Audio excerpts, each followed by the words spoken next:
जो जो मुझे तंग करती है क्वांटम फिजिक्स जहाँ पर, और ऑब्वियसली मैं तो एस्ट्रोनॉमी की तरफ से आता हूँ या उस डायरेक्शन से, वो सिंपल सी वो ये है कि ठीक है यार, छोटे स्केल के ऊपर क्वांटम फिजिक्स काम कर जाती है और फिर आप बड़े स्केल के ऊपर आए तो जनरल थ्योरी है। क्वांटम फिजिक्स और न्यूटन की फिजिक्स में फ़र्क क्या रह गया? मतलब सिर्फ़ हमने स्केल को चेंज कर दिया तो उसमें फ़र्क, मतलब अब फ़र्क ये है कि स्केल को जब आप चेंज करते हैं तो बहुत सी ऐसी चीज़ें क्वांटम फिजिक्स में हमें नज़र आती हैं जो कि न्यूटन की फिजिक्स में नहीं आती।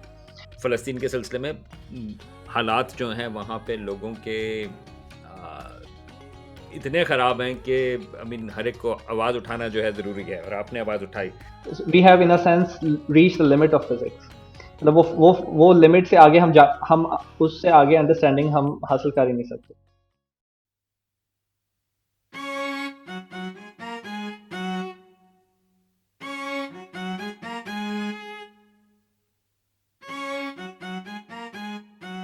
हेलो कायनातीज़, ये है कायनाती चाय, और आज हमारे मेहमान हैं मोहम्मद हमज़ा वसीम। ये रिसर्च साइंटिस्ट है क्वांटिनियम में, और उनकी जो रिसर्च है वो फोकस करती है quantum foundations, quantum science education, जिसके सिलसिले में भी हम थोड़ी सी बात करेंगे, mathematical linguistics, quantum natural language processing वगैरह वगैरह।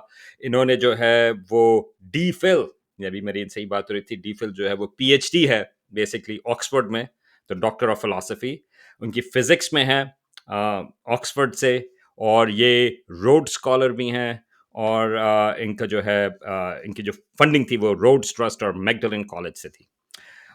इनकी जो पीएचडी थीसिस है, मॉडर्न किस चीज़ की? Modern college, modern college. Oh, modelling college. यार, ये जी का क्या हुआ इधर? अच्छा, चले। ये पुरानी इंग्लिश है। अच्छा अच्छा अच्छा, चले, मॉडलिंग कॉलेज ये है। मेरा तो ख्याल था कि ये वो जो लेडी मैगडलन ये वहीं से वो निकला होगा, तो यहाँ पे जी वहीं साइलेंट से हो है, गया। वहीं से है, लेकिन 500 साल पहले इसकी प्रोनाउंसिएशन डिफरेंट थी। ये फ्रेंच वो जो इन्वेजन थी इंग्लैंड की, उसका ताल्लुक है उससे, मेरा ख्याल है। एनीवे, ऑलराइट, तो आपकी पीएचडी जो है वो अप्लाइड प्रोसेस रिलेशनल फिलोसफी और एम्प्लॉयड स्ट्रिंग डायग्राम्स वगैरह से है, लेकिन जो आपका बैकग्राउंड है उससे पहले वो इलेक्ट्रिकल इंजीनियरिंग यूईटी लाहौर से। ये जो हैं हमज़ा, इन्होंने हेल्प की थी पाकिस्तान की पहली लेबॉर्ट्री जो है जो for single photon quantum physics, तो ये उसके इस्टेब्लिश करने में की थी। इनकी किताब भी है quantum mechanics in the single photon laboratory, जो पब्लिश हुई है इंस्टीट्यूट ऑफ फिजिक्स से, आईओपी इंग्लैंड, और अब गालिबन वो सेकेंड एडिशन में है, तो इतने लोग उसको पढ़ चुके हैं कि उनको एक और एडिशन निकालना पड़ा। लेकिन जो एक बड़ी चीज़ है जिसके सिलसिले में अभी आज भी हम बात कर रहे हैं कि ये जो डॉक्टर वसीम है वो पब्लिक एंगेजमेंट में बहुत इन्वॉल्व रहे हैं, और वो लाहौर साइंस फेस्टिवल, ये लाहौर साइंस मेला बल्कि, ये उसमें इनका की रोल था। और हमारे जो एक एडवाइज़र हैं वो डॉक्टर सबी हैं, तो उनका वो जो हैं वो लाहौर साइंस मेला से उनका भी इससे कनेक्शन आ जाता है। मेरी जो पहली दफ़ा आई थिंक डॉक्टर वसीम से बात हुई थी वो स्पेक्ट्रा एक मैगज़ीन है उसके सिलसिले में, ये उसके फाउंडर भी थे। इनको अवार्ड्स भी मिल चुके हैं, 2021 डायना अवार्ड, ये आई थिंक ये भी पब्लिक एंगेजमेंट के सिलसिले में था, तो जी। वो मिला है। और एक और 2024 MPLS public engagement and research award. So public engagement जो है वो की कंपोनेंट है। और तो ठीक है, अभी हम इस सिलसिले में ज़रा बातचीत शुरू करते हैं। सो पहली बात तो ये है कि डॉक्टर वसीम, खुश आमदेद कायनाती चाय पे। थैंक यू वेरी मच, बहुत शुक्रिया आपने ये इनवाइट किया मुझे। तो आपके बहुत सारी चीज़ें हैं, तो ज़रा शुरू करते हैं कि यार क्वांटम फिज़िक्स जो है, उसमें कैसे शौक हो गया? उसमें किस तरह से आप फँस गए? देखिए, फिज़िक्स का शौक और साइंस का और मैथ्स का शौक तो मुझे काफ़ी अरसे से था। बचपन से ही मुझे पता था मैथ्स का मुझे शौक है, और साइंसेस में भी। फिर जब मैट्रिक तक पहुंचा तो फिर पता लगा कि फ़िज़िक्स में ज़्यादा मैथमेटिक्स इस्तेमाल होता है, और मैथमेटिक्स में मैं अच्छा भी था, तो आई स्टार्टेड एंजॉयिंग इट। फिर क्वांटम फिज़िक्स में ऐसे हुआ कि एफएससी में जब मैं था, एफएससी प्री इंजीनियरिंग में कर रहा था, तो मैं ऑनलाइन कुछ लेक्चर्स मैंने अटेंड करना शुरू किए। तो उसमें पेरीमीटर इंस्टीट्यूट जो कि कनाडा में है, उसके पब्लिक लेक्चर्स हुआ करते थे, तो वो मैं देखता था। फिर उसके अलावा ब्रायन ग्रीन का जो वर्ल्ड साइंस फेस्टिवल है, उसकी मैं टॉक्स ऑनलाइन सुनता था। तो वहाँ से मुझे शौक हुआ फिजिक्स का। और फिर तो फिजिक्स में जो, अगर हम मॉडर्न फिजिक्स को देखें तो उसकी दो ब्रांचेस हैं ब्रॉडली स्पीकिंग, रिलेटिविटी और क्वांटम फिजिक्स। पहले मेरा शौक ज़्यादा रिलेटिविटी की तरफ था, उसमें मैं ज़्यादा पढ़ा। लेकिन जब मैंने क्वांटम फिजिक्स को थोड़ा समझना शुरू किया तो मुझे लगा ये ज़्यादा माइंड बॉगलिंग है, और it kept me awake at night. तो वहाँ से मुझे फिर एफएससी के टाइम से जो है ना, मैंने सोचा कि फिजिक्स पढ़नी है। लेकिन आगे अच्छा। फिर फिजिक्स पढ़ने के लिए जाहिर है यूनिवर्सिटी में अंडर ग्रेड करना होता है फिजिक्स में। तो उस पे अगर आप बात करना चाहते हैं तो वो भी मैं कर सकता हूँ कि मैंने फिजिक्स क्यों नहीं पढ़ी और इंजीनियरिंग क्यों करी। हाँ, अब बताएं यार, आपने अगर छेड़ दिया ये टॉपिक तो बिल्कुल आप बताएं। तो अब मेरी एफएससी गवर्नमेंट कॉलेज लाहौर से थी, जीसीयू, जो कि अब यूनिवर्सिटी भी बन चुकी थी। तो वहाँ भी फिजिक्स का डिपार्टमेंट था। वैसे लैब्स वगैरह जो हमने एफएससी के दौरान की वो बहुत अच्छी थी, लेकिन ओवरऑल जो यूनिवर्सिटी का जो फिजिक्स का जो करिकुलर जो प्रोग्राम था वो कोई बहुत अच्छा नहीं था। वो हमें आइडिया हो गया था थोड़ा क्लासेस वगैरह को देख के। फिर ये भी मुझे आइडिया था कि पाकिस्तान में, खास तौर पे लाहौर में, क्योंकि मेरे पेरेंट्स ने मुझे लाहौर से बाहर जाने नहीं देना था। तो लाहौर में कोई ऐसी यूनिवर्सिटी नहीं थी जहाँ फिजिक्स की अंडर ग्रेजुएट एजुकेशन अच्छी हो और जो इकोनॉमिकल भी हो। तो फिर इंजीनियरिंग, इलेक्ट्रिकल इंजीनियरिंग जो है वो ज़्यादा करीब है फिजिक्स के। तो फिर मेरा प्लान ये था कि पहले इंजीनियरिंग कर ली जाए और फिर उसके बाद फिजिक्स में ट्रांजिशन किया जाए। तो उसमें एक मिसाल डॉक्टर सभी अनवर की भी है, तो उनकी भी एग्जांपल थी मेरे सामने। हम्म। और फिर ये भी एक फैक्टर ये भी था कि घर वालों को भी ये होता है कि अगर बच्चा काबिल है तो वो इंजीनियरिंग कर ले। तो मेरे जो वालिद साहब हैं वो भी इलेक्ट्रिकल इंजीनियर हैं, तो उनका भी फिर वहाँ से भी एक पुश था कि इंजीनियरिंग की जाए। ठीक है। वो वैसे ये चीज़ जो है वो चलती रहती है। मुझे भी, मैं भी कुछ दिनों के लिए जो है, कुछ महीनों के लिए मैं एनईडी भी गया था, क्योंकि मुझे अच्छा। शुरू में इसीलिए भेजा गया था। और तो यही मसले मसाइल आते हैं। मैं तो फिर मुझे इत्तेफाक के, मतलब मुझे अमेरिका आने का मौका मिल गया था। मेरा कज़न थे यहाँ पे प्रोफ़ेसर स्टोनी ब्रुक में। अच्छा। अच्छा। और यहाँ पर भी जब मैं आया था तो मुझे कंप्यूटर साइंस पे ही भेजा गया था। वो तो फिर उसके अच्छा। 1 सेमेस्टर के बाद मैंने एस्ट्रोनॉमी ले ली थी एज़ अ सेकंड मेजर, अच्छा। क्योंकि मुझे तो एस्ट्रोनॉमी का शौक था। तो हाँ। मुझे अभी भी याद है, वालिद साहब ने कहा कि ठीक है आप ये कर लें डबल मेजर, लेकिन कंप्यूटर साइंस नहीं छोड़ना। मैंने कहा हाँ, अच्छा। बिल्कुल कोई फ़िक्र की बात नहीं। या फिर वो उसके अगले सेमेस्टर जो है, आई मीन आप पता है कंप्यूटर साइंस फिज़िक्स अभी आसान नहीं है, एस्ट्रोनॉमी के लिए फिज़िक्स करनी है। जी। तो फिर मैंने अगले सेमेस्टर जो है मैंने कंप्यूटर साइंस छोड़ दी थी। तो ज़रा, हाँ। मेरा ख़्याल है मेरे वालिद साहब अगले 20 साल तक मुझसे ज़रा थोड़े से ज़रा नाराज़ रहे थे। नहीं, अमेरिका की लेकिन अच्छी बात है क्या, अमेरिका की अच्छी बात है कि फ्लेक्सिबिलिटी होती है, आप चेंज हाँ, कर सकते हैं डिग्री में। That is true, that is true. तो ये बताएँ, तो आप क्वांटम फिज़िक्स की बात की, और बहुत सारे लोग जो हैं यहाँ पर कायनात के ऊपर जब आते हैं तो ज़्यादातर हम एस्ट्रोनॉमी के सिलसिले में बात करते हैं, जिसमें क्वांटम फिजिक्स जो है वो अप्लाई होती है। ऑब्वियसली अगर हम किसी भी चीज़ की बात कर रहे हों, एटम्स की जी। बात कर रहे हैं, या किसी किस्म के स्पेक्ट्रम की बात करें, किसी भी चीज़ की बात करें, आई मीन क्वांटम फिजिक्स तो हर जगह इस्तेमाल होती है। लेकिन एक एनिग्मा है क्वांटम फिजिक्स एक लिहाज से, और जो आपने भी कहा कि माइंड बॉगलिंग। तो अगर यहाँ पे बहुत सारे लोगों के लिए, अगर आप ये बताएं कि अगर कोई आपसे आके पूछे कि क्वांटम फिजिक्स क्या है, तो उसको आप किस तरह से डिस्क्राइब करेंगे, और किस चीज़ को आप हाइलाइट करेंगे और किस चीज़ को आप इग्नोर करेंगे? किस तरह से जी। बताएँगे? इसके दो या तीन कम से कम जवाब हो सकते हैं। एक तो जवाब मैं दूंगा हिस्टोरिकल, जो कि मेरा ख्याल है ज़रूरी है बताना। देखिए, जो न्यूटन की जो फिजिक्स है वो है पार्टिकल्स के बारे में, और जो पार्टिकल्स जो कि हम हमारे एवरीडे पार्टिकल्स हैं, जैसे स्नूकर अगर आप खेलते हैं तो स्नूकर का बॉल हो गया या क्रिकेट का बॉल हो गया। तो जो न्यूटन की फिजिक्स है वो पार्टिकल्स या ऑब्जेक्ट्स और उनके मोशन के बारे में है, वो मूव किस तरह कर रहे हैं। हमारे पास एक इनिशियल पोजीशन मौजूद है और एक हमारे पास एक इक्वेशन मौजूद है या लॉ ऑफ मोशन है, और उसको हम अप्लाई करते हैं और फिर हम प्रिडिक्ट करते हैं कि अच्छा इस टाइम पे ये ऑब्जेक्ट जो है ये इधर होगा। यानी कि तो आपने ये उसको एक तरफ से धक्का दिया तो वो किधर जाएगा, वो सारी वो चीज़ें किधर जो है वो जाएगा, राइट। और बड़े फिर उसमें और प्रेडिक्टेबल चीजें है। भी आती हैं, फ्रिक्शन वगैरह, वो फिर ठीक। फोर्सेस, वो सारा कुछ जो है। लेकिन जो मेन टास्क है वो ये है कि ऑब्जेक्ट्स जो हैं उनका मोशन डिस्क्राइब करना है, ठीक है, और प्रिडिक्ट करना है। तो ये अब न्यूटन को कोई, मतलब न्यूटन की फिजिक्स को 300 साल हो गए हैं। तो क्वांटम मैकेनिक्स जो है वो यही काम करने की कोशिश करती है, लेकिन माइक्रोस्कोपिक पार्टिकल्स के बारे में। ठीक है, एटम्स, इलेक्ट्रॉन्स, फोटॉन्स, न्यूट्रॉन्स, ठीक है, ये हमारे स्कूलों में भी इनके बारे में केमिस्ट्री में और फिजिक्स में पढ़ाया जाता है। तो क्वांटम फिजिक्स का जो जो बर्थ है वो इन इन छोटे पार्टिकल्स की जो है मोशन डिस्क्राइब करने के लिए। और उसमें फिर जाहिर है वो जो पार्टिकल्स हैं वो जब आपस में इंटरेक्ट करते हैं तो उनमें कोई एनर्जी एक्सचेंज होती है, कुछ या कुछ पार्टिकल्स को आप जो है अगर वो आपस में कोलाइड करें तो कुछ नए पार्टिकल्स बन सकते हैं या कुछ डिस्ट्रॉय हो सकते हैं। तो वो उस सारी की जो फिजिक्स है ना, अब क्योंकि ये सारे पार्टिकल्स जो हैं हमारी कायनात इन्हीं पार्टिकल से ही बनी हुई है। कोई भी एटलीस्ट जो नोन मैटर हमें पता है, अभी मैं डार्क मैटर उन चीज़ों में नहीं जाना चाह रहा, वो हमें पता है कि वो इन्हीं जो है ज़रात से बनी हुई है। तो एसेंशियली इसका मतलब ये है कि सारी जो जितना भी मैटर है और जितना भी मैटर के इंटरेक्शंस हैं, क्वांटम फिजिक्स उसको डिस्क्राइब करती है। तो आप समझ लें कि मैटर के लिए हमारी जो बेस्ट थियरी है वो क्वांटम फिजिक्स है। ठीक है, ये हिस्टोरिकली मतलब, या अगर आप एक क्लासिकल अंडरस्टैंडिंग क्वांटम अंडरस्टैंडिंग की बात करें ना क्वांटम फिजिक्स की, तो वो ये है। ठीक अब है, अगर वैसे आप मैं कह पूछें, दूं लोगों के लिए, मैं कह दूं कि आजकल जैसे हम क्रिकेट की ज़रा कम बात करते हैं, तो अब बिलियर्ड के बॉल्स की बात करें, क्रिकेट की आजकल जो है कम बात हो रही है, तो खैर ठीक है।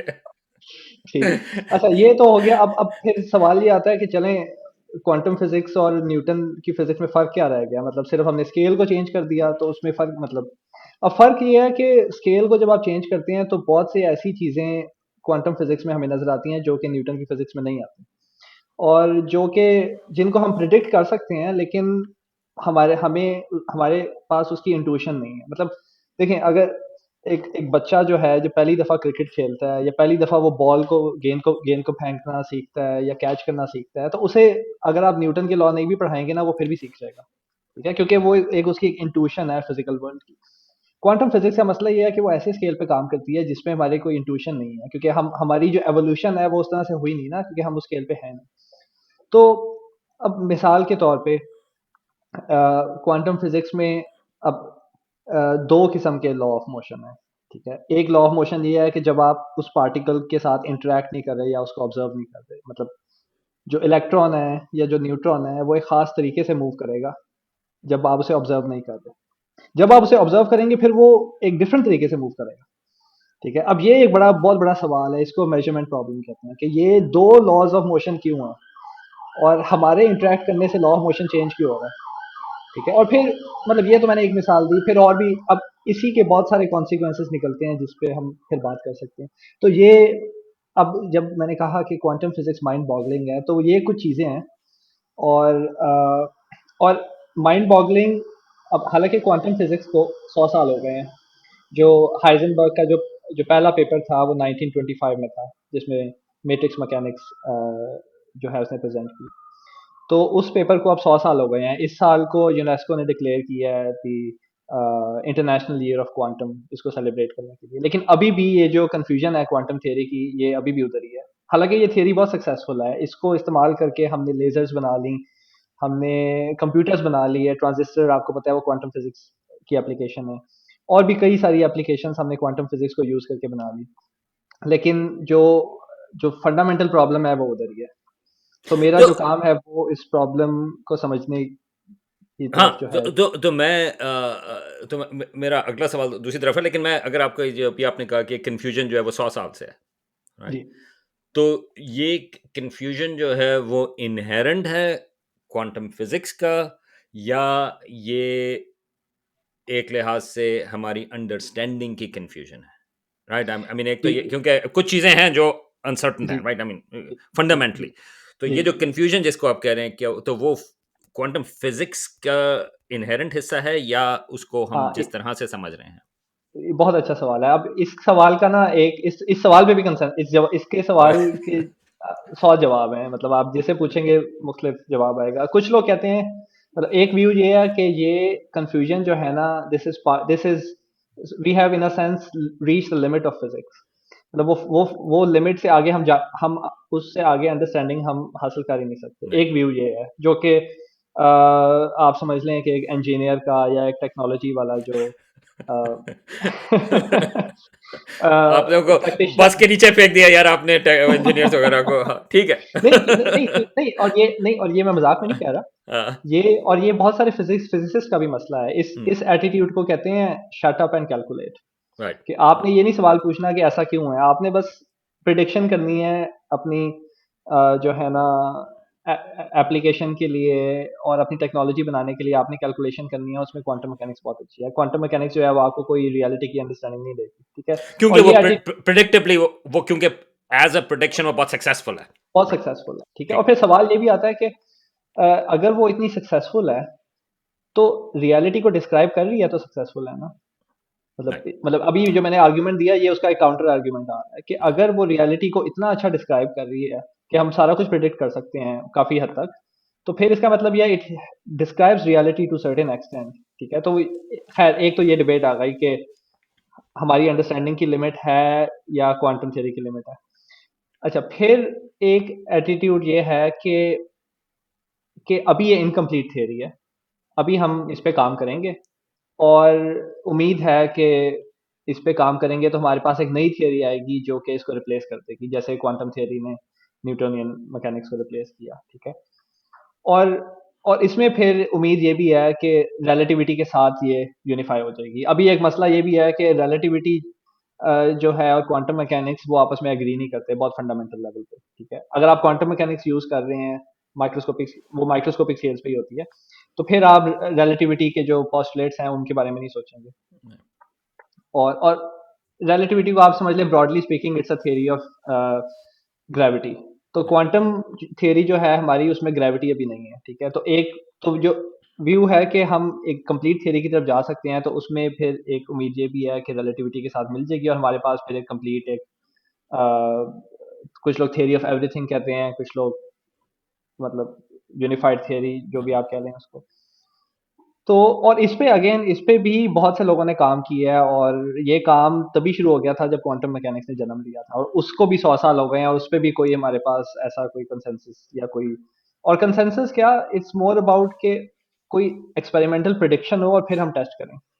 तो अभी तक जिन जिन थियरीज ने एक्सपेरिमेंटल प्रिडिक्शन की थी क्वांटम मैकेनिक्स के अलावा, तो उनमें क्वांटम मैकेनिक्स अभी हावी है। वो जो बाकी थियरीज जो लोगों ने मॉडिफिकेशंस की थी वो नहीं, मतलब वो दे हैव बीन फॉल्सिफाइड। और अच्छा, अब ये मेन स्ट्रीम कैंप्स मैंने आपको बता दिए हैं। एक ये है कि एक कैंप ये है वो कहता है कि यार फिक्र करने की जरूरत नहीं है, बस इसको अप्लाई करी जाओ और ज्यादा से ज्यादा हमारे पास एक्यूरेट मेजरमेंट्स आती जाएंगी तो हमारी जो टेक्नोलॉजी है वो ज्यादा प्रिसाइज होती जाएगी। एक व्यू ये है कि चलें हम क्वांटम मैकेनिक्स एक प्रोविजनल थियरी है, जो कि बात तो सच है क्योंकि सारी फिजिक्स थियरीज प्रोविजनल ही होती हैं, और फिर हम इसको हम रिप्लेस करते हैं। फिर एक तीसरा व्यू है जो कि बहुत ज़्यादा पॉपुलर नहीं है और कुछ हद तक मैं उस व्यू की तरफ मेरे इंक्लिनेशन है। वो ये है कि हमारा थियरी, हम जिस तरह से फिजिक्स की थियरीज के बारे में सोचते हैं ना, जिस जिस पैराडाइम में हम ऑपरेट कर रहे हैं, वो उसको थोड़ा सा चेंज करना पड़ेगा। अब वो पैराडाइम क्या है, वो मैंने पैराडाइम ऑलरेडी एक्सप्लेन कर दिया है। वो ये है कि कुछ पार्टिकल्स हैं या कुछ ऑब्जेक्ट्स हैं और उनकी मोशन हमने डिस्क्राइब करनी है और प्रिडिक्ट करनी है, ठीक है। आप ब्रॉडली स्पीकिंग आप इसको इसको न्यूटोनियन पैराडाइम कह रहे हो। वैसे तो ये एरिस्टोटल तक जाता है क्योंकि एरिस्टोटल भी मोशन को इसी तरह डिस्क्राइब कर रहा होता है, लेकिन वो जरा टेलियोलॉजी की सेंस में कि जो है कोई डायरेक्शन है कोई एम है वो सेंस में डिस्क्राइब करता है। लेकिन पर्पस उसमें आ जाता है। हाँ, हाँ एग्जैक्टली लेकिन बात वो यही कर रहे होते हैं कि कुछ ऑब्जेक्ट्स हैं, ऑब्जेक्ट्स फंडामेंटल हैं और उनका मोशन अगर आपने डिस्क्राइब कर दिया तो थ्योरी मुकम्मल है। जो अल्टरनेटिव व्यू है, और ये डिबेट अरिस्टोटल से भी पीछे की है, ये आप समझ लें प्री सोक्रेटिक डिबेट है। दो बड़े फिलोसफर्स के नाम मैं यहाँ लूंगा, पार्मिनीडीज और हेराक्लाइटस, ठीक है। तो ये तकरीबन एक ही दौर में थे। तो पार्मिनीडीज का व्यू ये था कि सारा जो मोशन या जो चेंज है ना वो इल्यूजन है, सारी जो रियलिटी है वो स्टैटिक है। स्टैटिक यानी वो कुछ ऑब्जेक्ट्स हैं जो कि एग्जिस्ट करते हैं और उन ऑब्जेक्ट्स की अरेंजमेंट थोड़ी बहुत आपस में चेंज होती है, and they are eternal objects. कोई नया ऑब्जेक्ट जन्म में नहीं लेगा, कोई फंडामेंटल लेवल पे बात हो रही है। और उनकी जो अरेंजमेंट्स चेंज होती हैं ना, उससे हमें मोशन का या टाइम का इल्यूजन मिलता है, ठीक है। तो ये पार्मेनिडीज का व्यू है और मोर और लेस ये व्यू चलता आया है वेस्टर्न साइंस में। हेराक्लाइटस का व्यू ऑपोजिट है। उसका व्यू ये है कि चेंज या फिर फ्लक्स जो है ना वो फंडामेंटल है। हम्म यानी ऑब्जेक्ट्स अगर जो हमें ऑब्जेक्ट्स भी नजर आते हैं ना वो ऑब्जेक्ट इसलिए हैं क्योंकि जो चेंजेस या जो फ्लक्स है वो इस तरह से अरेंज हुआ है कि हमें इल्यूजन मिल रहा है कि ये चीज जो है ना सॉलिड एक ऑब्जेक्ट है। यानी लेकिन वो कॉन्स्टेंटली मोशन में है वो सब्जेक्ट्स मोशन, हाँ मोशन हमेशा। और कॉन्स्टेंट। अ, यानी अब देखें अब कॉन्फ्लिक्ट क्या है। एक तरफ बात ये हो रही है कि इटर्नल ऑब्जेक्ट्स जो है ना वो फंडामेंटल हैं और उनका जो मोशन है वो सेकेंडरी है। दूसरी तरफ बात ये हो रही है कि चेंज या मोशन या फ्लक्स जो है ना वो फंडामेंटल है और ऑब्जेक्ट्स जो है ना दे आर इमर्जेंट, ठीक ठीक दे ठीक ठीक। Are consequences of motion. ठीक हम्म है। और फिर जो पार्मेनिडीज वाला कैंप है उसमें फिर डेमोक्राइटस भी आ जाता है और वो फिर एटम्स और वो फिर एटम का जो कॉन्सेप्ट है वो फिर वहां से आता है। राइट ठीक राइट है। राइट। तो अभी ये ये जो दूसरा व्यू है जिसको आप समझ लें कि कुछ हद तक इसके लिए जो टेक्निकल टर्म है उसको कहते हैं प्रोसेस, कि प्रोसेस जो है ना वो उसकी मेटाफिजिक्स है ये। और दूसरी जो चीज है उसको आप समझ लें सब्सटेंस, सब्सटेंस मेटाफिजिक्स।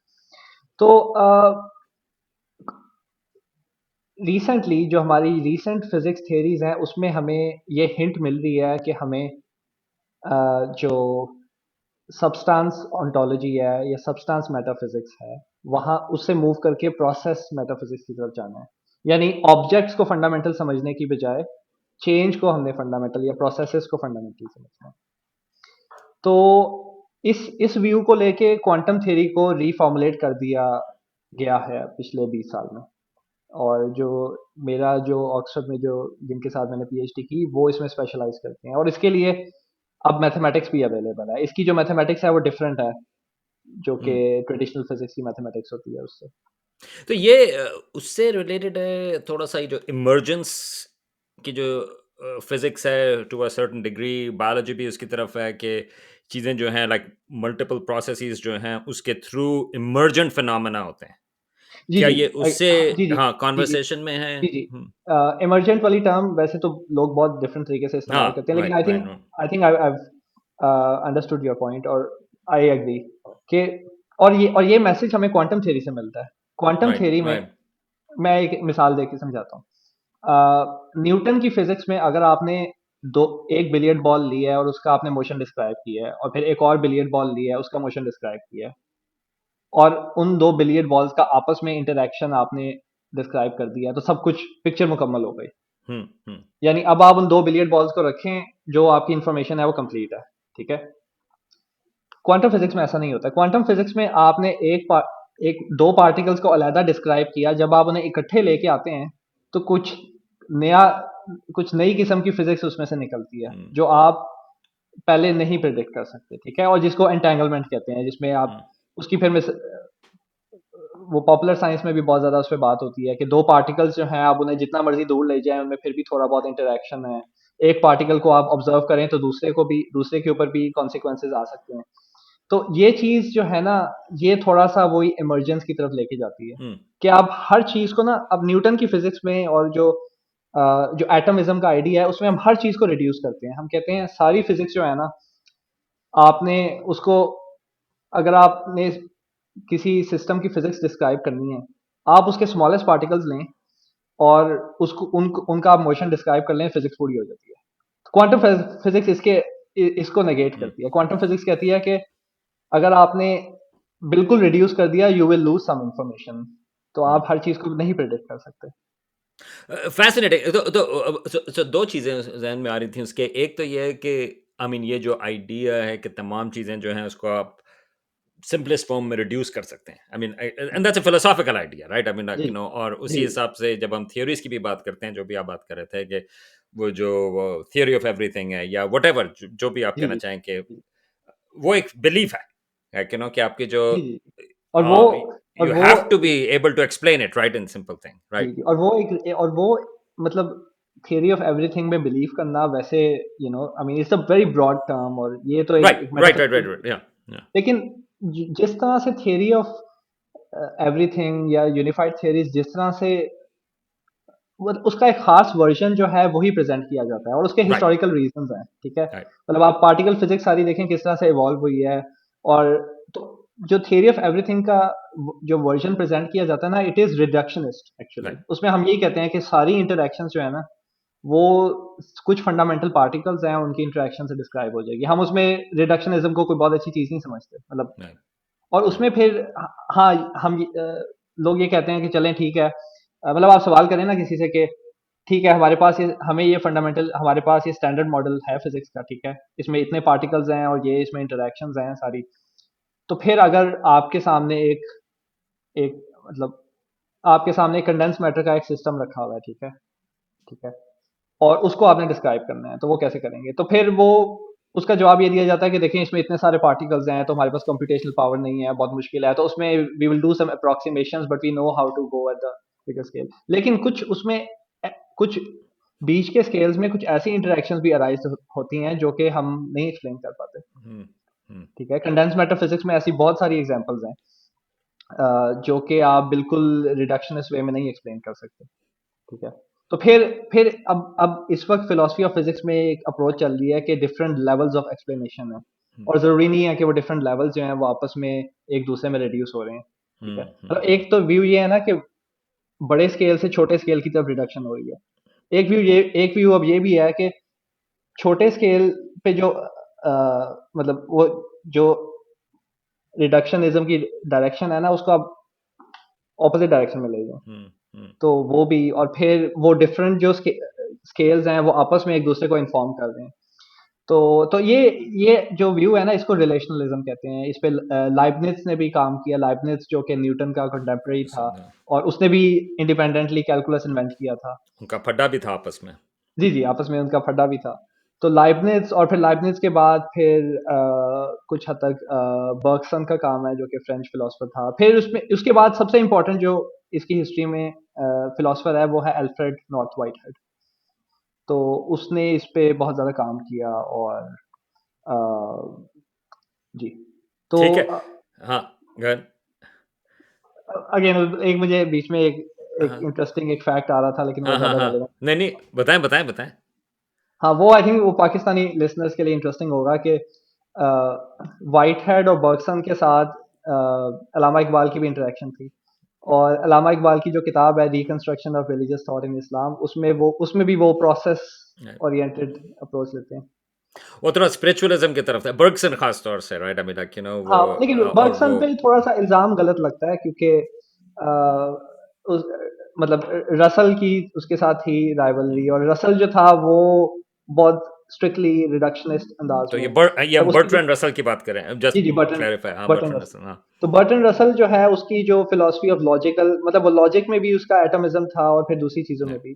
तो उसके लिए रिलेशनलिज्म या कोई इस तरह की जो चीज है ना वो, और फिर उसका जो क्रिटिसिज्म था कोई कोई बहुत ज्यादा वेल इन्फॉर्म्ड क्रिटिसिज्म नहीं था। लेकिन इसमें इंटरेस्टिंग बात यह है कि बर्टन रसल और व्हाइटहेड जो है वो कोलैबोरेटर्स थे, hmm, and they were both mathematicians. लेकिन राइट, जब दोनों ने उसके बाद प्रिंसिपिया मैथमेटिका के बाद डाइवर्ज किया, तो रसल एटमिज्म की तरफ चला गया और राइट, व्हाइटहेड प्रोसेस की तरफ चला गया। Right, right, that's fascinating. और अल्लामा इकबाल को में वो प्रोसेस की तरफ थोड़े से जी जी डायरेक्शन में जाते हैं। जी, और हाँ, लामा नहीं, इकबाल काफी ज्यादा व्हाइट हेड को साइड भी करते हैं अपनी बुक में। राइट। और आई थिंक बर्गसन अल्लामा इकबाल से थे, बर्गसन को कोट करते हैं, या उनका आपस में उनका भी और इंटरेक्शन है? बर्गसन से भी करते हैं। अलामा हाँ, इकबाल का जो आखिरी विजिट था ना यूरोप का, उसमें हाँ, वो बर्गसन से मिलके आए थे फ्रांस में। और राइट, बर्गसन का एक कल्ट एक बना हुआ था, लोग जाते राइट, थे राइट, राइट। एक समझ ले दरबार टाइप हाजिरी देने, तो अलामा इकबाल भी गए थे। सही, सही। ना, दिस इज़ इंटरेस्टिंग। यार, मैंने आपसे मेरे पास और बहुत सारे सवाल थे। अब मुझे ज़रा वक़्त चले यार, ये तो इंटरेस्टिंग बातचीत है, तो हम करेंगे। तो चलिए, मैं आपसे एक और सवाल इसी डायरेक्शन में पूछ लूँ। तो ये मेरा अपना अ, जो जो मुझे तंग करती है क्वांटम फिज़िक्स, जहाँ पर और ऑब्वियसली मैं तो एस्ट्रोनॉमी की तरफ से आता हूँ, या जी उस डायरेक्शन से। जी तो ये अभी आपने इसका ज़िक्र किया था क्वांटम एंटेंगलमेंट का, जी जी राइट? तो क्वांटम एंटेंगलमेंट की जो जो चीज़ आती है, आई मीन मेरे ज़हन में जो आसान सी चीज़ होती है, वो सिंपल सी वो ये है कि ठीक है यार, छोटे स्केल के ऊपर क्वांटम फिज़िक्स काम कर जाती है, और फिर आप बड़े स्केल के ऊपर आएँ तो जनरल थ्योरी है।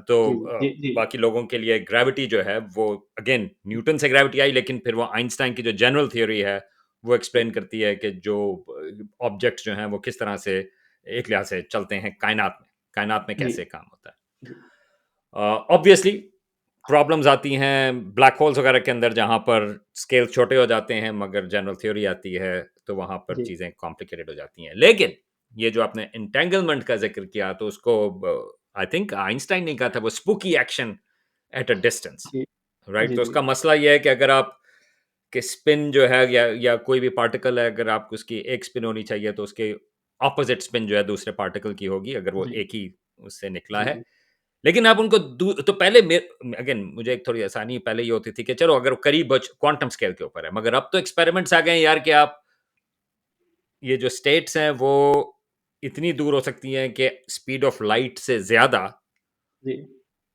तेजी जी से जी वो फ्लिप हों, राइट? जी जी ऐसे ओके। ऐसे तो आप उसको किस तरह से एक्सप्लेन करते हैं? आई मीन आप मेरे ज़हन में एक किस्म की एक्सप्लेनेशन है कि वो किस तरह से वायलेट नहीं करती जनरल थ्योरी, मगर जो आप उसको किस तरह से बताएँगे?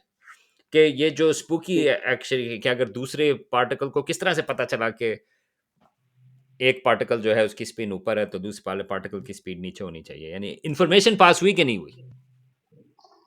मेरी आवाज़ ठीक आ रही है आपको? हाँ जी, आवाज़ सही है। ठीक आ रही है, अच्छा। देखें इसमें एक डिस्टिंक्शन ये है कि इवन दो मतलब बज़ाहिर ऐसा लग रहा है कि लाइट की स्पीड जो है वो उससे ज़्यादा जल्दी इंफॉर्मेशन ट्रांसफ़र हो रही है, लेकिन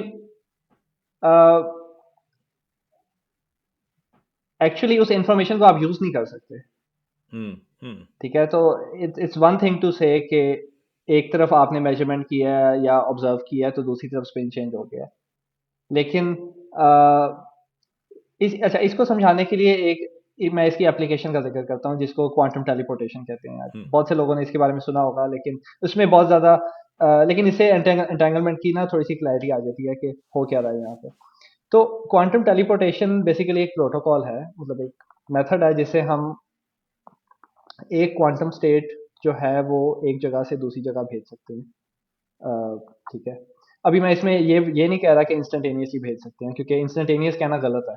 ठीक हुँ, है, तो होता ये है कि दो पार्टीज हैं, आमतौर पे उन्हें एलिस और बॉब कहा जाता है। एलिस के पास एक एक सिस्टम है, इलेक्ट्रॉन आप समझ लें, जिसका एक स्पिन है और स्पिन की एक डायरेक्शन हो सकती है कोई। ठीक है, वो एलिस ने बॉब के पास भेजना है, बिल्कुल उस स्पिन को चेंज किए बगैर, यानी जिस स्टेट में एलिस के पास है ना उसी स्टेट में जाना चाहिए, कोई बीच में एरर नहीं आना चाहिए। इस अब ये अचीव करने के लिए पहले एक एंटेंगल पेयर एलिस और बॉब के पास होना चाहिए, शेयर्ड। ठीक है, यानी दो दो पार्टिकल्स और होने चाहिए जिसमें जिसमें से एक पार्ट, और वो एंटेंगल होने चाहिए। उसमें से एक पार्टिकल एलिस के पास होगा और एक बॉब के पास होगा। अब एलिस ने करना क्या है कि एलिस ने अपनी स्टेट लेनी है और वो जो शेयर्ड पार्टिकल एक था वो लेना है और उनको मेजर कर लेना है। ठीक है, मेजर करने का मतलब ये है कि उनका स्पिन देख लेना दोनों का। ठीक है, अब वो दो पार्टिकल्स हैं और क्वांटम जब आप एक पार्टिकल की मेजरमेंट करते हैं तो उसकी दो वैल्यूज आ सकती हैं, आप समझ लें 1 0। ठीक है, अब दो पार्टिकल्स हैं जिसका मतलब है कि चार वैल्यूज आ सकती हैं। ठीक है, 2 × 2। अब एलिस जब मेजर करेगी तो उसके पास 0 1 2 3 इनमें से कोई एक नंबर आएगा। ठीक है, अब क्योंकि एलिस ने वो वाला पार्टिकल भी मेजर कर लिया जो शेयर्ड था, तो उस मेजरमेंट की वजह से जो बॉब के पास पार्टिकल था ना उसमें कोई चेंज आएगा, लेकिन वो बॉब नहीं बता सकता क्या चेंज आएगा, क्योंकि हाँ, जो एलिस की मेजरमेंट थी उसका उसकी जो रिजल्ट है वो एलिस के पास है, वो बॉब के पास नहीं है। ठीक है, अब एलिस ने वो जो रिजल्ट है वो बॉब के पास भेजना है ताकि बॉब के पास जो इंफॉर्मेशन चेंज हुई है ना वो बॉब उसको डिकोड कर ले। ठीक है, या ऐसे ही समझ लें कि इंक्रिप्शन डिक्रिप्शन हो रही है और एक की भेजनी है। अब वो जो एलिस ने जो वो नंबर भेजना ना बॉब के पास, that is limited by the speed of light. वो तो एलिस, वो तो बॉब के पास वो नंबर नहीं बदला? बॉब को नंबर जब नहीं पता, वो बॉब को नंबर नहीं पता। बॉब को हाँ, नंबर नहीं ठीक, पता, ठीक, ठीक, ठीक। वो एलिस ने भेजना है। और वो एलिस या तो फोन करेगी या मैसेज करेगी या हाँ, ईमेल वो करेगी, जो भी डिपेंड राइट, करेगी। राइट, उस वो जो मैसेज है ना उस that is limited by the speed of light. Right. ठीक है, और ये and that is the reason के इंस्टेंटेनियसली इंफॉर्मेशन नहीं ट्रांसफर हो रही, क्योंकि जब तक बॉब के पास वो इंफॉर्मेशन नहीं जाएगी बॉब के पास नॉइज है।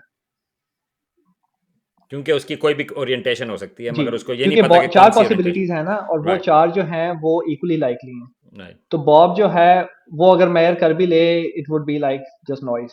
तो बॉब को वो इंफॉर्मेशन भेजनी पड़ेगी उधर, ठीक है। तो बेसिकली ये डिस्टिंक्शन ये है कि there is some kind of change, there is some kind of spooky action, लेकिन उससे इंफॉर्मेशन जो है ना वो राइट। ट्रांसमिट नहीं हो रही। तो इंफॉर्मेशन की जो ट्रांसमिशन स्पीड है, that is limited by the speed of light. So हाँ। इसको कहते हैं, हाँ। गो इसके लिए अहेड। टेक्निकल टर्म है नो सुपरलुमिनल सिग्नलिंग। हाँ।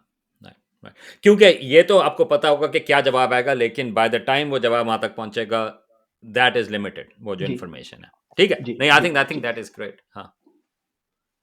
तो ये आई मीन आप जो हैं वो समझाते अच्छा है, लाइक आपका इंटरेस्ट भी है क्वांटम के सिलसिले में। तो अब मेरी आपसे पहले बात हुई थी थोड़ी सी कि क्वांटम फिजिक्स को किस तरह से समझाना चाहिए, और मैंने और आपने पहले बात की थी फाइनमैन की, कि वो जो फिजिसिस्ट हैं रिचर्ड फाइनमैन, वो डायग्राम्स वगैरह इस्तेमाल करते थे। तो आपको भी कुछ इस किस्म का आपने जिक्र किया था, तो आप बताएंगे कि आप क्वांटम फिजिक्स को किस तरह से आप समझाना चाहते हैं, या क्या ये जो कॉम्प्लेक्स आइडियाज हैं उनको किस तरीके से, क्या इफेक्टिव तरीका है उसको समझाने का, और खासतौर से अगर उसको आप ऐड कर दें उर्दू में भी, राइट, लाइक मैंने दोनों चीजें साथ में डाल जी दी, जी जी तो किस जी। तरह से करेंगे? ये जो आपका ये सवाल, अब ये जो सवाल है ये एक्चुअली लिंक कर रहा है उसी उसी व्यू के राइट। साथ, वो जो रिलेशनल और प्रोसेस वाला जो व्यू हम्म। है, ठीक है। मैं उसे हम्म। प्रोसेस रिलेशनल अप्रोच कहता हूँ। मतलब प्रोसेसेस हैं, प्रोसेसेस यानी पार्टिकल्स या कोई भी चीज़ जो है वो किस तरह से ट्रांसफॉर्म हो रही है, उसको हम प्रोसेस कहते हैं, ठीक है। और वो जो प्रोसेसेस हैं वो उनका आपस में क्या रिलेशंस हैं, ठीक है। एक, अब मैं एक छोटी सी मिसाल, अब एक बॉल का एक जगह से दूसरी जगह मूव करना, ये एक प्रोसेस है, ठीक है। Any any type of change और ट्रांसफॉर्मेशन और any change in property is a process. हम जब क्वांटम फिजिक्स में एक पार्टिकल प्रिपेयर करते हैं लैब में एक खास स्टेट में, वो भी एक प्रोसेस है। फिर उस पार्टिकल के ऊपर हम कोई ऑपरेशन अप्लाई करते हैं, वो एक प्रोसेस है। फिर उसको मेजर करते हैं, वो एक प्रोसेस है। तो प्रोसेस रिलेशनल अप्रोच में सारी जो थियरीज हैं वो basically they are about processes, कि कौन कौन से प्रोसेसेस एग्जिस्ट करते हैं और आपस में किस तरह से इंटरेक्ट करते हैं इन अ कंसिस्टेंट मैनर, ठीक है। तो ये दिस इज, इसको ब्रॉडली स्पीकिंग प्रोसेस थ्योरी कहते हैं। तो हमारी जो अप्रोच है क्वांटम फिजिक्स पढ़ाने की, वो इसी पे बिल्ड करती है। अब मैंने पहले ये भी जिक्र किया था कि इस अप्रोच का जो मैथमेटिक्स है वो डिफरेंट है। हम्म। इस इस ब्रांच को कहते हैं कैटेगरी थियरी। वैसे तो ये बहुत एब्स्ट्रैक्ट ब्रांच ऑफ मैथमेटिक्स समझी जाती है, आमतौर पे ग्रेजुएट लेवल पे पढ़ाई जाती थी। लेकिन इस इसकी एक रिप्रेजेंटेशन है जो डायग्रामेटिक है, जो जैसे कि फाइनमैन डायग्राम्स जो हैं वो डायग्रामेटिक हैं और कैलकुलेशंस के लिए यूज होती हैं। तो कैटेगरी थियरी की एक डायग्रामेटिक रिप्रेजेंटेशन भी है, which is as good as the non diagrammatic approach. यानी जिसका मतलब ये है कि सारी वो कैलकुलेशंस जो कि हम आमतौर पे करते हैं क्वांटम फिजिक्स की, वो हम डायग्राम्स में कर सकते हैं। और क्योंकि वो डायग्राम्स ज़्यादा इंटूटिव भी हैं, तो उनको जो है एक्सप्लेन करना और उनके साथ कैलकुलेशंस करना आसान हो जाता है। तो ये ऑक्सफोर्ड यूनिवर्सिटी में, जैसे कि मैंने कहा, जिस ग्रुप के साथ मैं काम कर रहा था, उन्होंने ये अप्रोच डेवलप की। वैसे तो उन्होंने रिसर्च के लिए डेवलप की, लेकिन उन्होंने they real at some point they realised कि इस इस अप्रोच के साथ आपको बहुत सारे जो प्री रेक्विजिट्स होते हैं क्वांटम फिजिक्स के, वो आपको करने की ज़रूरत नहीं है। मतलब हम्म। आपको लीनियर अलजेब्रा पढ़ने की ज़रूरत नहीं है ये वाली कैलकुलेशंस करने के लिए और समझने के लिए। आपको आपको कॉम्प्लेक्स नंबर्स पढ़ने की ज़रूरत नहीं है।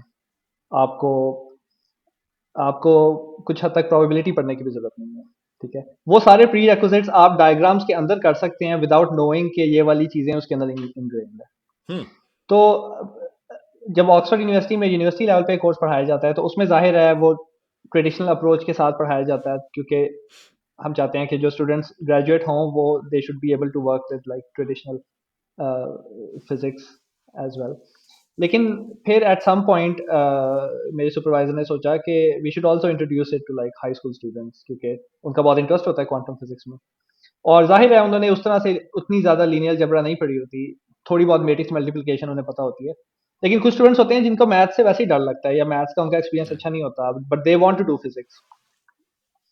तो उसके अच्छा, ये फिर इस हाइपोथेसिस को टेस्ट करने के लिए कि ये क्वांटम फिजिक्स पढ़ाई जा सकती है डायग्राम्स के थ्रू हाई स्कूलर्स को, पहले एक किताब लिखी गई, मेरे सुपरवाइजर और एक और लेक्चरर ने लिखी, और फिर उसके ऊपर हमने एक करिकुलम एक डिज़ाइन किया, उसी तरह, बिल्कुल उसी तरह जैसे ऑक्सफोर्ड यूनिवर्सिटी का एक कोर्स होता है। फिर 2023 में हमने वो ऑनलाइन एडवर्टाइज किया, कोई 60-70 स्टूडेंट्स जो हमने शॉर्टलिस्ट किए, they were randomly selected from the UK. हमने उनको पढ़ाया, एक हफ्ते में एक लेक्चर होता था ऑनलाइन रिकॉर्डेड, और एक ट्यूटोरियल होता था ऑनलाइन जिसमें थोड़ी बहुत प्रॉब्लम सॉल्व हुई। फिर एंड पे हमने उन्हें एक एग्जाम दिया जिसमें क्वांटम इंफॉर्मेशन, क्वांटम कंप्यूटिंग और ये जो टेलीपोर्टेशन वगैरह के सवाल थे, जो कि आमतौर पे मास्टर्स लेवल के क्वेश्चन होते हैं ऑक्सफोर्ड में, लेकिन हमने उन्हें ट्रांसलेट किया हुआ था डायग्राम्स में। और स्टूडेंट्स ने वो एग्ज़ाम लिया, और उनमें से 80% ने पास कर लिया वो एग्ज़ाम, और 50% ने डिस्टिंक्शन ले ली, और एग्ज़ाम हमने ऑक्सफोर्ड के प्रोफेसर से ही मार्क करवाए। तो हमें समझ आई कि ये तो बड़ा एक अच्छा तरीका है, और स्टूडेंट्स ने बहुत ज़्यादा जो है एंथुसियास्टिकली पार्टिसिपेट भी किया उसमें। और उसके बाद फिर हमें बहुत से और इदारों ने भी कहा कि हमारे साथ भी इसको जो है टेस्ट करें, और कुछ गवर्नमेंट्स भी इंटरेस्टेड हो गई। ग्रीस में मिसाल के तौर पे उन्होंने ये हाई स्कूल हम्म, लेवल में करिकुलम में डाल दिया। 2024 में जो एकेडमिक ईयर शुरू हुआ है फॉल में, उन्होंने सब कुछ रिप्लेस नहीं किया उनका, मतलब एक वो फिजिक्स का एक कोर्स होता है हाई स्कूल का, लेकिन उसमें उन्होंने एक बीच में एक यूनिट डाल दिया इसका। और वो इसको साथ इंटीग्रेट भी कर रहे हैं, क्योंकि क्वांटम कंप्यूटिंग में ज़ाहिर है लॉजिक भी आ जाता है, थोड़ी बहुत कंप्यूटिंग भी आ जाती है, तो उन्होंने उसको इंटीग्रेट कर लिया है जो कंप्यूटर साइंस और फिजिक्स और वो सारे जो कोर्सेज हैं ना उनके साथ। और फिर उसके बाद हमें यूएस की में कोलोराडो जो स्टेट है वहाँ से बहुत ज़्यादा इंटरेस्ट आया। तो अब वो लोग इंटरेस्टेड हैं कि इवन प्राइमरी स्कूल लेवल पे पढ़ाएं, तो वहाँ के कुछ टीचर्स हैं जिनकी हम ट्रेनिंग करवा रहे हैं, और अगेन अभी हमें पता लगेगा कि कितना ये कारामद है उस लेवल पे। यार ये तो और रिड्यूस फिर होता चला स्वीडन जा रहा में है एक यार, स्टडी फिर हो आप रही कहेंगे है। थोड़े से में आप कहते हैं कि रिड्यूस नहीं करना चाहिए, ये तो रिड्यूस होता चला जा रहा है, फिर कहेंगे कि यार वो जो नए न्यू बॉर्न है उनको शुरू करें वहां पे आगे, नहीं? नहीं देखिए, जिसमें अगर आप मुझसे पूछें तो मैं समझता हूँ कि बहुत यंग एज पे नहीं एक्सपोज करना चाहिए, क्योंकि एक एक क्लासिकल इंट्यूशन पहले डेवलप राइट, होनी चाहिए और फिर उसको तोड़ना चाहिए, फिर राइट, मजा आता है। राइट, अगर नहीं, बहुत जल्दी कुछ कॉन्सेप्ट्स इंट्रोड्यूस कर दिए जाएं तो थोड़ा सा चीजें, मतलब it can actually do more harm, लेकिन खैर वो एक डिफरेंट अप्रोच है। हाँ, लेकिन अभी जो मैं इस अप्रोच में जो प्रॉमिस मुझे नजर आ रहा है वो ये है कि it's a whole outlook of looking at the world. इस राइट, अप्रोच के साथ क्वांटम फिजिक्स के अलावा आप और सब्जेक्ट्स भी कर सकते हैं। इलेक्ट्रिकल इंजीनियरिंग की काफ़ी सारी सब्जेक्ट्स जो हैं, सर्किट थियरी कर सकते हैं, राइट, थर्मोडायनेमिक्स कर सकते हैं, कुछ हद तक क्वांटम फील्ड थियरी भी कर सकते हैं, और साइंसेस के बाहर भी, मतलब साइंसेस में, मतलब केमिस्ट्री की में भी कुछ लोगों ने अप्लाई किया है, फिर कंप्यूटर साइंस में तो वैसे ही ये बहुत पॉपुलर है, गेम थियरी में, लिंग्विस्टिक्स में, अभी जो मेरी जॉब है उसमें मेरा काम है लिंग्विस्टिक्स में इसी अप्रोच को यूज़ करना, फिर उसमें मशीन लर्निंग भी आ जाती है। तो it's a very different way of understanding the world. अभी जो हमारी अंडरस्टैंडिंग है ना, इवन सोशल सोशल सिचुएशंस के भी, उसमें बहुत ज़्यादा इंडिविजुअलिज्म है उसमें।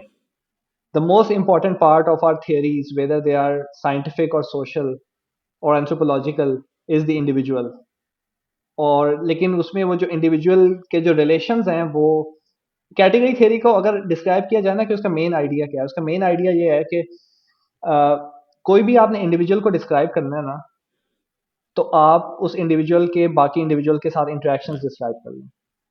रिलेशंस जो हैं वो जी, रिलेशंस जो हैं दैट रिलेशंस जो हैं matters, I they mean like determine that's the everything. Connection, right, right, तो इस तो मुझे मुझे इस मतलब that is one reason that I am excited कि जो यंग स्टूडेंट्स हैं वो उनको एक्सपोज किया जाए इस आइडिया के साथ, क्योंकि they are going to be creating the future and the theories of the future, मतलब आगे जो भी फिजिक्स बनेगी वो इन्हीं लोगों ने बनानी है। तो अगर बचपन से ही आपकी थिंकिंग इस तरह की है ना, तो फिर देर इज अ चांस कि बहुत डिफरेंट किस्म की थियरीज बने, और हो सकता है जो अभी हमें जो प्रॉब्लम्स आ रही हैं, जो भी हमारी फिजिक्स, फंडामेंटल फिजिक्स जो है वो उतनी ज़्यादा प्रोग्रेस नहीं कर रही जितनी हमें उम्मीद थी। तो हो सकता है वो, हम ये नहीं प्रिडिक्ट कर सकते कि थियरीज क्या बनेंगी, राइट, लेकिन एक राइट। एक डिफरेंट एक एंगल आएगा वहाँ पे। एक दूसरे तरीके का सोचना है। तो इस लेकिन इसमें तो जो आप बात कर रहे हैं, आई मीन एक लिहाज़ से वो जो मैं उर्दू की बात कर रहा था, आई मीन उसमें आपका वो भी बाईपास हो जाता है अगर आप डायग्राम्स के साथ डायग्रामेटिक उसमें इस्तेमाल कर रहे हो तो जी, एक लिहाज़ से डायग्रामेटिक जी बिल्कुल, उसमें लैंग्वेज का बैरियर भी पास हो जाता है राइट, और वो डायग्राम्स जो हैं दे आर मतलब अब कैटेगरी थ्योरी में अ, देखें कोई भी आपने मैथमेटिक्स जब आप एक अप्लाइड सब्जेक्ट के लिए जब आप मैथमेटिक्स डेवलप करते हैं, तो आपके पास कुछ हद तक गुंजाइश होती है कि आपने किस तरह के एक्सियम्स यूज़ करने हैं, कौन से बेसिक फंडामेंटल रूल्स होंगे उस मैथमेटिक्स के। तो जब ये डायग्राम्स डेवलप की गई तो उसमें एक बहुत इंपॉर्टेंट कंसर्न ये था कि they should be intuitive, they should be easy to use. Right, तो मतलब अभी मुझे नहीं पता कि हम इस पॉडकास्ट पे वो उसकी कुछ तस्वीरें दिखा सकेंगे या नहीं, लेकिन वो डायग्राम जिस तरह की हैं कि अगर आपको फिजिक्स नहीं भी आती ना, तो आप अपनी इंट्यूशन को फॉलो करके वो हुँ, कैलकुलेशंस कर सकते हैं ठीक है। अगर आपको कॉन्टेक्स्ट उसका नहीं भी पता। हुँ, यानी जो अक्सर अक्सर जब यंग स्टूडेंट्स को जब एक्सपोज किया जाता है फिजिक्स से, तो उनके लिए एक मसला ये भी होता है कि अगर वो मैथ्स से वो स्ट्रगल कर रहे हैं ना, तो फिर वो साइंस उनको नहीं समझ आती। राइट, तो ये वाला जो एक बैरियर है ना, एक वो एक और हम ये नहीं कह रहे कि जो दूसरी जो अभी जो मैथ्स का करिकुलम है उसको बिल्कुल रिप्लेस कर दिया जाए, लेकिन बस ये है कि एक अल्टरनेटिव भी या एक और किस्म का अप्रोच जो है वो भी होनी चाहिए साथ। ठीक है, ठीक है।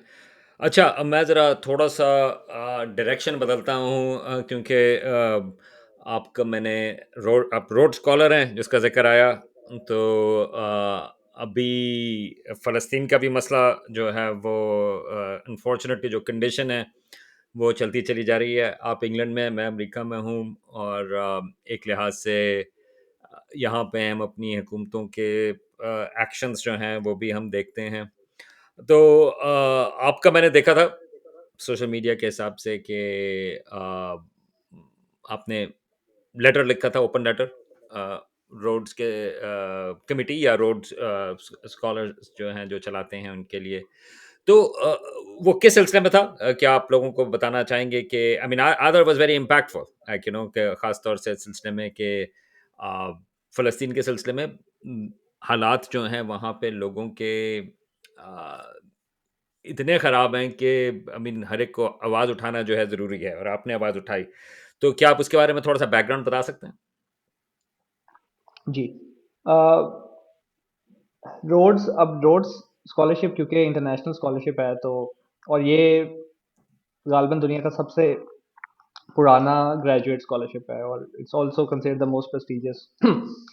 और रोड स्कॉलरशिप की जो सिलेक्शन और जो क्राइटेरिया है ना, उसमें बड़ा क्लियरली लिखा हुआ है कि जो स्कॉलर्स हैं they should you know they should care about the world, they should they should have empathy for the weak and the oppressed, and उनकी एक कमिटमेंट होनी चाहिए ट्रूथ के साथ, सोशल जस्टिस के साथ। तो तो रोड्स की सिलेक्शन में बड़ा क्लियरली ये लिखा हुआ है, और जब हमारे इंटरव्यूज होते हैं, सिलेक्शन होती है, तो उस पर बात होती है, it's an important part of the criteria. तो रोड स्कॉलर्स जो हैं हिस्टोरिकली भी उनका बहुत रोल रहा है, जो भी मूवमेंट्स रही हैं, मतलब साउथ साउथ अफ्रीका का अपार्थाइड जो था उसके बारे में, और भी इस तरह के हिस्टोरिकली एक प्रेसिडेंट रहा है।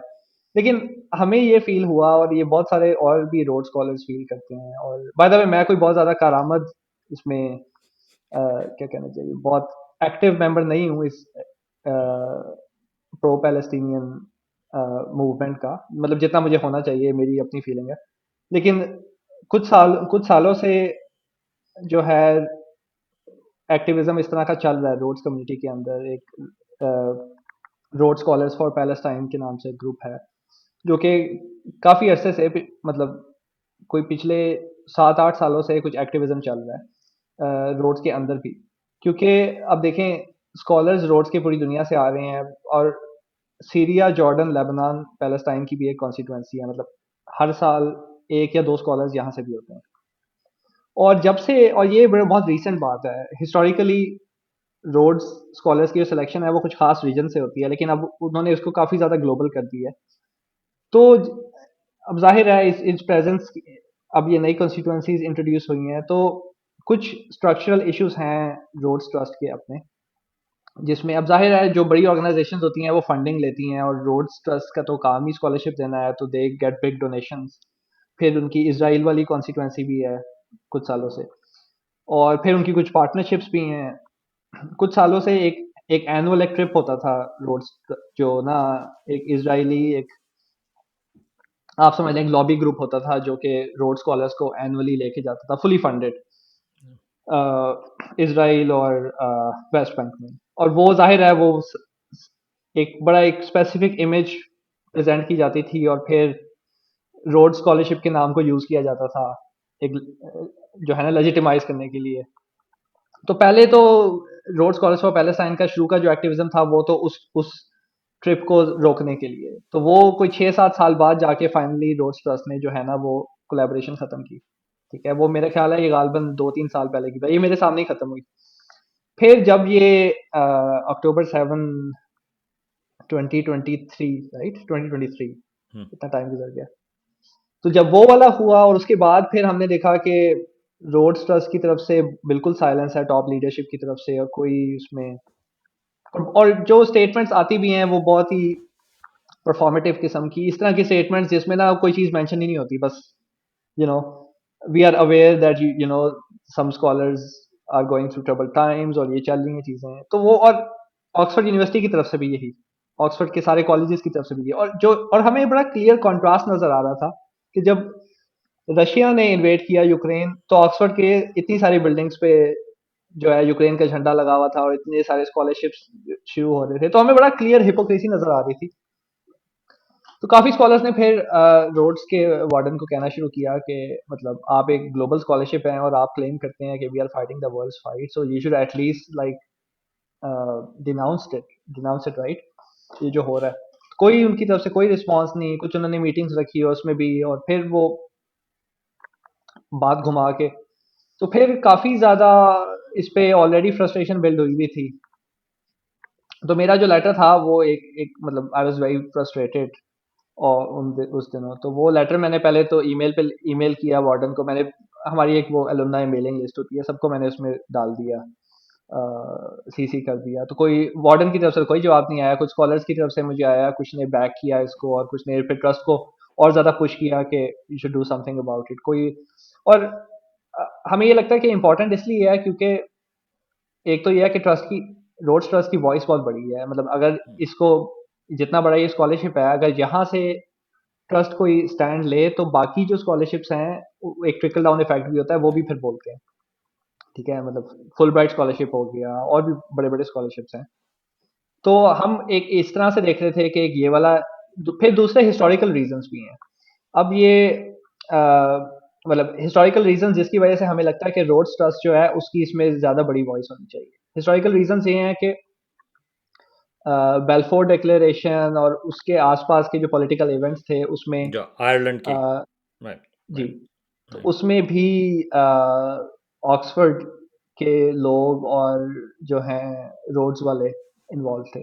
फिर ये जो सीसिल रोड्स था जिसकी विल से रोड स्कॉलरशिप निकलता है, उसके भी टाइज थे जायनिस्ट ग्रुप्स के साथ। ठीक है, और उस पे रोड स्कॉलर्स फॉर पैलेस्टाइन ने एक बड़ी डिटेल एक आप समझ लें एक रिपोर्ट जो है वो ऑनलाइन पब्लिश की हुई है मीडियम पे, फ्रीली अवेलेबल। और वो फिर ओपन लेटर भी एक था जो कि रोड्स को लिखा था, और उस पे काफी सारे सीनियर रोड स्कॉलर्स के भी साइन है, लेकिन रोड्स ने कभी उसको एड्रेस नहीं किया। और फिर हम उन्हें ये भी पुश कर रहे थे कि देखें, जब ब्लैक लाइव्स मैटर वाले प्रोटेस्ट हुए थे तो उसके बाद रोड्स ने काफी ज्यादा स्टेप्स लिए थे, क्योंकि देखें सिसिल रोड्स का बहुत बड़ा हाथ है अफ्रीका की कॉलोनाइजेशन में, और जिम्बाब्वे और जैम्बिया जो हैं देवर रोडेशिया, राइट। राइट। तो रोडस्टर्स वहां पे एक्सेप्ट करता है कि वहां पे अकाउंटेबिलिटी है और उस पर काम करना चाहिए, और वेबसाइट पे उन्होंने पब्लिश भी किया हुआ है, और अफ्रीकन रोड स्कॉलर्स की इन्होंने तादाद भी बढ़ाई है। लेकिन तो यहाँ पे बिल्कुल, मैं एक जी चीज़ क्लियर कर दूं, अगर लोगों को नहीं पता कि ये हम सीसल रोड्स की जो वहाँ की कॉलोनाइजर्स की बात कर रहे हैं, ये हम पॉजिटिव नहीं, हम नेगेटिव उसमें बात कर रहे हैं कि उनका काफ़ी हाथ था अफ्रीका में कॉलोनाइजेशन करने का, जी बल्कि जी उनकी अपनी कंट्रीज थी, हाँ, बल्कि ही फॉट जी अगेंस्ट जी दोस। जी जी जी जी, तो और साउथ अफ्रीका में भी खास तौर साउथ पे। अफ्रीका में, राइट।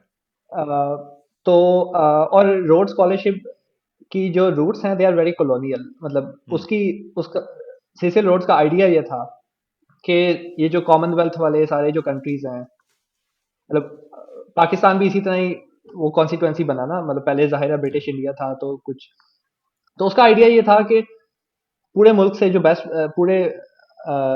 पूरी दुनिया से कि जो बेस्ट माइंड्स हैं उनको ऑक्सफोर्ड लेके आना है, पढ़ाना है, and at some point they will be part of the UK parliament. ठीक है, तो उसके ज़हन में ये विजन था, इज वेरी कॉलोनियल। तो एनीवे, तो वो जो रिपोर्ट है वो उस पे काफ़ी ज़्यादा स्कॉलर्स ने मिलके काम किया, वो very well cited, very well done, वो अवेलेबल है। फिर वो ओपन लेटर भी हमारा, एक दो और लेटर्स भी हैं, बहुत सारे रोड स्कॉलर्स ने साइन भी किया, पुश भी किया, लेकिन रोड स्कॉलर्स ने कभी उसको एड्रेस नहीं किया। मेरे ईमेल का भी उसके बाद कभी जवाब नहीं आया। तो फिर मैंने सोचा कि यहाँ तो जवाब नहीं आ रहा, तो थोड़ा सा पब्लिक प्रेशर इन पे डालते हैं, क्योंकि इस तरह की ऑर्गेनाइजेशन जो हैं they care a lot about their reputation. लेकिन उससे भी कोई खास फर्क नहीं पड़ा। अ,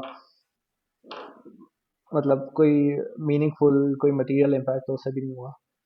अ, चलो ये तो एक बड़े स्केल की पता है, लेकिन मेन चीज़ वही होती है कि आवाज़ उठाएं। आई मीन आई थिंक हाँ, आई नहीं, और अप्रिशिएट के इंटरेस्टिंग बात यह है हाँ। कि अभी अ, ये 2-3 साल पहले रोड ट्रस्ट की ना कोई 120th एनिवर्सरी थी, तो उन्होंने एक एग्जीबिशन भी लगाया हुआ था जिसमें पुराने स्कॉलर्स की कुछ आर्काइव से चीज़ें निकाली हुई थी। तो उसमें उन्होंने जो साउथ अफ्रीकन अपार्थाइड से रिलेटेड जो प्रोटेस्ट हो रहे थे, जो चल रहा था, उसमें उन्होंने वो रोड स्कॉलर्स की उस टाइम की जो एक्टिविटीज थी उसको बड़े अच्छे तरीके से, बड़ा सेलिब्रेट करके प्रेजेंट किया हुआ था। और तो वो हमें, तो हमें ये बहुत ज़्यादा, मतलब दिस इज़ या very gross hypocrisy for us के अब जब कन्वीनियंट है तो फिर वो एक्सेप्ट करते हैं, और जो आज के जो जो हो रहा है उस पे बात नहीं करना चाहते। ये अभी अब मुझे अब नाम याद नहीं आ रहा, अभी एक किताब आई है, मैं भी उसका रिव्यू देख रहा था अभी, अक्काद, आई थिंक वो Jordanian Palestinian something like that. I mean I think fiction writer है, लेकिन अभी जो किताब लिखी है वो इसके ऊपर है कि मुझे अब एग्जैक्टली उसका टाइटल याद नहीं, लेकिन वो इस किस्म का है कि कुछ अरसे के बाद, 50 साल के बाद, वट एवर, हम इसको किस तरह से देखेंगे। आई मीन उसकी वो लिखा हुआ इस तरह से है कि 50 साल के बाद जी। आज का ज़माना और उसमें फ़लस्तीन के सिलसिले में जो हो रहा है उसको लोग किस तरह से देख रहे होंगे। और जी। मेरा ख़्याल है कि ये वही चीज़ है कि जब जी। हम इस किस्म की चीज़ें की बात करते हैं, इंक्लूडिंग हॉलोकॉस्ट जिस तरह से था, जो जी। वर्ल्ड वॉर टू के ज़माने में या उससे पहले, जी। तो अब कहते हैं कि यार लोग क्यों नहीं कुछ कर रहे थे उसके सिलसिले में। और फिर पता हाँ। चलता है कि नहीं, कुछ लोग कर रहे थे, बहुत सारे लोगों ने कुछ नहीं किया। इसी तरह से आज की ये जो फ़लस्तीन के सिलसिले में चीज़ें हैं, उसमें भी यही सवाल होगा कि क्यों लोग, हम्म। किस तरह से हुआ? तो उसमें भी यही सवाल होगा, कहीं कुछ लोगों ने किया, कुछ लोग जो हैं लाइक उन्होंने इग्नोर किया। तो आई थिंक ये इम्पोर्टेंट चीज़ हाँ, है, लेकिन इवन एक अगर चीज, जवाब नहीं मिलता। जी। जी, एक चीज जो मुझे थोड़ी सी उम्मीद देती है वो ये है कि इससे ये स्टूडेंट एक्टिविज्म, स्टूडेंट प्रोटेस्ट जो है ये दे वर एडमायरेबल, मतलब हाँ, वो आपको, और इंटरेस्टिंग बात यह है कि वो कोलंबिया से जहाँ से शुरू हुए थे वहां से उन्होंने वो अरेस्ट भी कर लिया इसको रिपोर्ट करने के लिए ट्रम्प को। तो जो ऑक्सफोर्ड में भी एनकैंपमेंट्स थी, और बहुत, मतलब फोर्सफुली उन्होंने अभी भी बल्कि यूनिवर्सिटी के साथ वो कोशिश कर रहे हैं। यूनिवर्सिटी जाहिर है वो तो अवॉइड करती है, या लेकिन उस पे काफ़ी ज़्यादा काम हुआ मीन वाइल। एनकैंपमेंट्स जो शुरू हुई, पहले जाहिर है पहले राइट। यूएस में थी, फिर यूके में आई, और अभी भी अब तो बड़ा चीज़ ने बहुत ज़्यादा हुँ, उसमें अब रिप्रेसिव किस्म के रूल्स हुँ। बना दिए हैं। हाँ, पता चलेगा, ख़ासतौर से अमेरिका में तो अब काफ़ी आई मीन आई थिंक ज़्यादा उम्मीद जो है वो अब यूरोप की तरफ हमें ज़्यादा है, कि वहाँ पर क्या हो हाँ। सकता है। अमेरिका में इस वक़्त जो हालात हैं, और ख़ासतौर से जिस तरह अभी आपने कोलंबिया का भी ज़िक्र किया, इट्स अनक्लियर कि किस डायरेक्शन में अमेरिका जाएगा। ये इस वक़्त जी। बड़ा एक ओपन सवाल है। तो ठीक है, चलो यार, अब आपसे लंबी बात हो गई, लेकिन जाने से पहले मैं थोड़ा लाइटर नोट पे मैं ख़त्म करना चाह रहा था। आई डोंट नो लाइटर है या नहीं है, तो ये आपने फ़ैसला करना है इस सिलसिले में। मगर आपके एक दोस्त होते हैं, हस्सान सलीम, जी। उनका मेरा मुझे इरादा है उनको भी बुलाने का कायनाती चाय में। और ठीक है। मैंने कहा कि मैं आपसे पूछ लूँ कि आपने अगर कोई उनको कोई मैसेज देना है, मैंने सुना है कि स्ट्रिंग थ्योरी की आप में उस सिलसिले में बातचीत होती चलती जाती है, तो जो भी कहना हो तो आप यहाँ पर आपके पास एक मौका है कि अगर हसन को आपने कुछ कहना है तो ये यहाँ पर आप कह दें। चले, मैं मजाक में यही कहूंगा कि कि अब स्ट्रिंग थ्योरी का शायद जमाना चला गया, स्ट्रिंग डायग्राम्स का जमाना है, तो ये जो डायग्राम्स हैं इनको स्ट्रिंग डायग्राम्स कहते हैं। अच्छा, ठीक है तो ये जब कुछ मेरे पीछे बनी भी हुई हैं, तो बहुत खूबसूरत नहीं बनी हुई, लेकिन अच्छा, अच्छा, अच्छा, ठीक है, ज़बरदस्त। आपसे मैं उधार लूँगा ये तस्वीरें, तो फिर हम इसको कुछ ऐड भी कर देंगे यहाँ पे ठीक कायनाती चाय के ऊपर, कायनाती डायग्राम। तो चलें चलें डॉक्टर वसीम, बहुत-बहुत आपका शुक्रिया बातचीत करने का, और गुड लक। आपका जो है ये क बहुत काम जो है, इट लुक्स लाइक कि काफ़ी एक्टिविटी है एजुकेशन के उसमें भी, क्वांटम फिज़िक्स के सिलसिले में भी, ये रिसर्च के सिलसिले में भी। तो बहुत-बहुत आपको जो है good luck in the future, आपका जो एंडेवर है। नहीं, थैंक यू वेरी मच, बहुत अच्छा लगा बात।